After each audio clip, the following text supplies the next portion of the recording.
Hello साथियों, नमस्कार।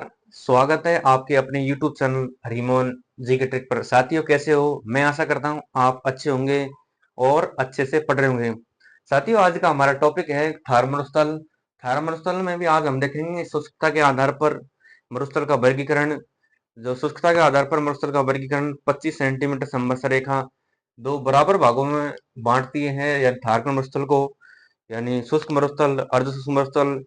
शुष्क मरुस्थल के कितने भाग हैं, अर्ध शुष्क मरुस्थल के कितने भाग हैं, साथियों इसकी पूरी जानकारी मिलेगी इस वीडियो में।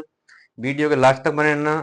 जिन्होंने हमारे यूट्यूब चैनल सब्सक्राइब किया, सब्सक्राइब करें, शेयर करें, कमेंट करें। अब देखते हैं साथियों थार के मरुस्थल के बारे में।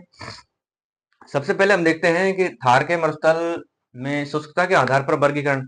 साथियों, शुष्कता के आधार पर वर्गीकरण 25 सेंटीमीटर समवर्षा रेखा राजस्थान के थार के मरुस्थल को, राजस्थान में थार के मरुस्थल को दो बराबर भागों में बांटती है। इसमें शुष्क मरुस्थल और अर्ध शुष्क मरुस्थल।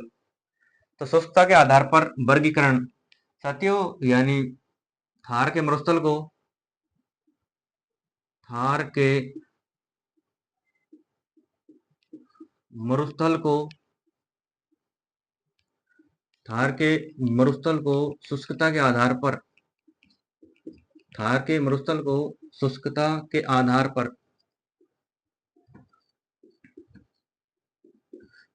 शुष्कता के आधार पर 25 सेमी समवर्षा रेखा, समवर्षा रेखा। साथियों, यानी थार के मरुस्थल को शुष्कता के आधार पर 25 सेंटीमीटर समवर्षा रेखा दो बराबर भागों में बांटती है, यानी दो भागों में बांटती है, दो भागों में बांटती है। शुष्कता के आधार पर साथियों 25 सेंटीमीटर समवर्षा रेखा थार के मरुस्थल को दो बराबर बराबर भागों में बांटती है। कौन कौन से भाग हैं? एक तो शुष्क मरुस्थल,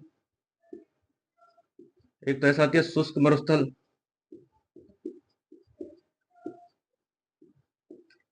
शुष्क मरुस्थल जिसे अंग्रेजी अंग्रेजी में एरिड डेजर्ट, एरिड डेजर्ट। दूसरा आता है साथियों अर्ध शुष्क मरुस्थल, अर्ध शुष्क मरुस्थल, अर्ध शुष्क मरुस्थल। इसे अंग्रेजी में semi desert, semi arid desert, semi arid desert. साथियों, शुष्कता के आधार पर यह थार के मरुस्थल को 25 सेंटीमीटर समवर्षा रेखा दो बराबर भागों में बांटती है, जबकि राजस्थान को दो बराबर भागों में बांटने वाली समवर्षा रेखा है 50 सेंटीमीटर समवर्षा रेखा। तो शुष्कता के आधार पर 25 सेंटीमीटर समवर्षा रेखा शुष्क मरुस्थल और अर्ध शुष्क मरुस्थल दो बराबर भागों में बांटती है। साथियों, थोड़ा सा मैप के साथ में देखते हैं। ये राजस्थान का मैप हो गया।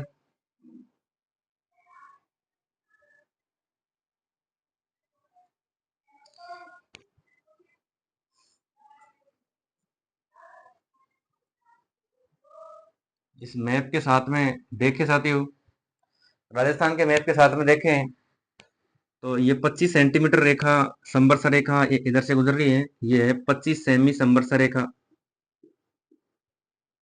साथियों, 25 सेमी संवर्षा रेखा सेमी में, जबकि मिमी में पूछ ले मिलीमीटर में तो ये हो जाएगी 25 से 250 मिलीमीटर, यानी मिमी। ये भी आ सकता है साथियों, मतलब क्वेश्चन ये भी आ सकता है कि शुष्क मरुस्थल और अर्ध शुष्क मरुस्थल को अलग करने वाली संवर्षा रेखा कौन सी है? या तो 25 सेमी संवर्षा रेखा आ जाएगा या फिर 250 मिमी संवर्षा रेखा आ जाएगा। दूसरी जो संवर्षा रेखा है साथियों, वो अरावली पर्वतमाला के समानांतर है, वो है 50 सेमी संवर्षा रेखा, 50 सेमी संवर्षा रेखा। साथियों, 50 सेमी संवर्षा रेखा है जो राजस्थान को दो बराबर बराबर भागों में बांटती है और इसके समीप ही है अरावली पर्वतमाला। यानी 50 सेमी संवर्षा रेखा है, इसके समीप है अरावली पर्वतमाला, अरावली पर्वतमाला। ये तो हो गया साथियों शुष्क मरुस्थल, ये हो गया अर्ध शुष्क मरुस्थल। इसका तो नाम हो गया शुष्क मरुस्थल।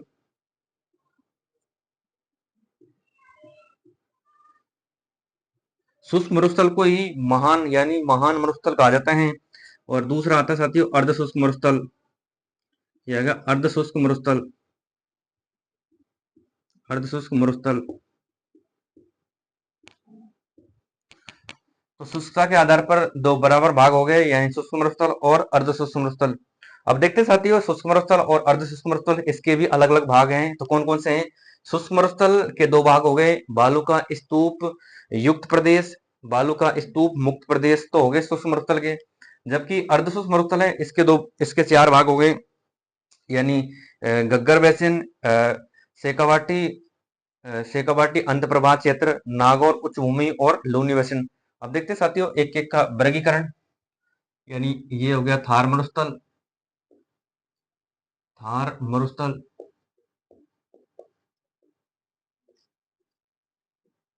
थार मरुस्थल के दो भाग हो गए, एक तो शुष्क मरुस्थल,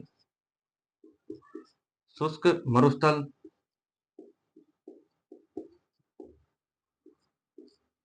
दूसरा हो गया साथियों इसका अर्ध शुष्क मरुस्थल। अर्ध शुष्क मरुस्थल, यानी शुष्क मरुस्थल एरिड डेजर्ट। और ये हो गया सेमी एरिड डेजर्ट। साथियों शुष्क मरुस्थल, इसके दो भाग हैं। इसके कौन कौन से दो भाग हैं? यानी शुष्क मरुस्थल है, इसके दो भाग हो गए, यानी शुष्क मरुस्थल के हो गए दो भाग। कौन कौन से हैं? एक तो बालू का स्तूप युक्त क्षेत्र, यानी पहला होगा बालू का स्तूप युक्त क्षेत्र। और दूसरा दूसरा होगा साथियों बालू का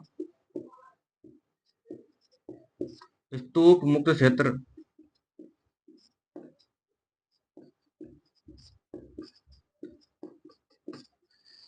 यानी बालू का स्तूप युक्त क्षेत्र, इसका शुष्क मरुस्थल में कितना प्रतिशत है साथियों? इसका है 58.5% भाग तो पाया जाता है कौन सा? बालू का स्तूप मुक्त क्षेत्र।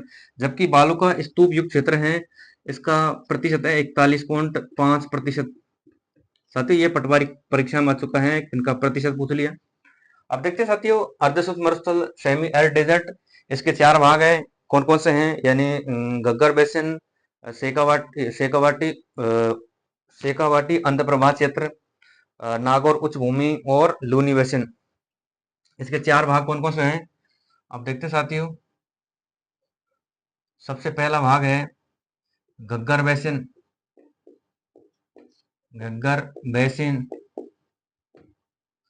गग्गर बेसिन जिसमें गंगानगर हनुमानगढ़ का क्षेत्र आता है। दूसरा दूसरा भाग आता है साथियों शेखावाटी, शेखावाटी अंत प्रवाह क्षेत्र, अंत प्रवाही प्रवाह क्षेत्र, यानी शेखावाटी अंत प्रवाह क्षेत्र जिसमें सीकर, चूरू और झुंझुनू का क्षेत्र आता है। तीसरा आता है साथियों नागौर उच्च भूमि, यानी नागौर उच्च भूमि, नागौर उच्च भूमि, इसमें नागौर डिडवाना कुचामन उसका क्षेत्र आता है। और अगला आता है 4 नंबर, वो होता है लूनी बेसिन। लूनी बेसिन, इसमें लूनी बेसिन का क्षेत्र बताया जाता है। साथियों ये अर्धशुष्क मरुस्थल के चार भाग हो गए, घग्गर बेसिन, शेखावाटी अंत प्रवाह क्षेत्र और नागौर उच्च भूमि और लूनी बेसिन। साथियों इनके बारे में, यानी शुष्क मरुस्थल है, इसके बालू का स्तूप युक्त क्षेत्र, बालू का स्तूप मुक्त क्षेत्र, इसके बारे में सारी जानकारी अगली वीडियो में मिलेगी। लेकिन एक बार थोड़ा सा रिवीजन देख लेते हैं साथियों। थार का मरुस्थल है, उसका शुष्कता के आधार पर वर्गीकरण देखें, यानी शुष्कता के आधार पर वर्गीकरण, थार के मरुस्थल को शुष्कता के आधार पर 25 सेमी संवत्सर रेखा दो बराबर भागों में बांटती है। उसमें एक भाग होगा यानी शुष्क मरुस्थल, जिसे महान मरुस्थल कहा जाता है। दूसरा भाग हो गया अर्ध शुष्क मरुस्थल, जो सेमी एरिड डेजर्ट, यानी शुष्क मरुस्थल और अर्ध शुष्क मरुस्थल को अलग अलग करने वाली संवर्ष रेखा कौन सी है? तो 25 सेमी संवर्ष रेखा या 250 मिलीमीटर संवर्ष रेखा। दूसरी जो संवर्ष रेखा है 50 सेमी संवर्ष रेखा, साथियों अगर मीमी में लिखे इसको 50 को तो 500 मीमी। राजस्थान को दो बराबर भागों में बांटने वाली संवर्ष रेखा कौन सी है? तो 50 सेमी संवर्ष रेखा, जो अरावली के समानांतर है। अरावली के पश्चिम में, अरावली के पश्चिम में है, यानी थार का मरुस्थल है, और इसको दो बराबर भागों में बांटती है 25 सेमी संवर्ष रेखा। 25 सेमी संवर्ष रेखा यानी शुष्क मरुस्थल, एरिड डेजर्ट, अर्ध शुष्क मरुस्थल यानी सेमी एरिड डेजर्ट। थार का मरुस्थल के दो भाग हो गए, यानी शुष्क मरुस्थल और अर्ध शुष्क मरुस्थल।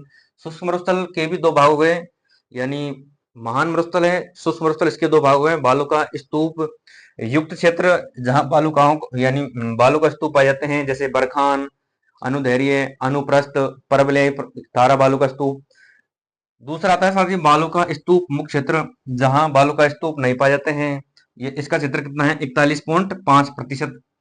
अगला आता है यानी अर्ध शुष्क मरुस्थल, सेमी एरिड डेजर्ट। इसके चार भाग हैं, घग्गर बेसिन, घग्गर बेसिन, और इसके बाद में शेखावाटी, अंत प्रवाह क्षेत्र, नागौर उच्च भूमि और लूनी बेसिन। साथियों कैसा लगा हमारा शॉर्ट टॉपिक्स? हमारे यूट्यूब चैनल हरिमोहन जी का ट्रिक को सब्सक्राइब करें, शेयर करें। साथियों पढ़ते रहे, आगे बढ़ते रहे। धन्यवाद साथियों।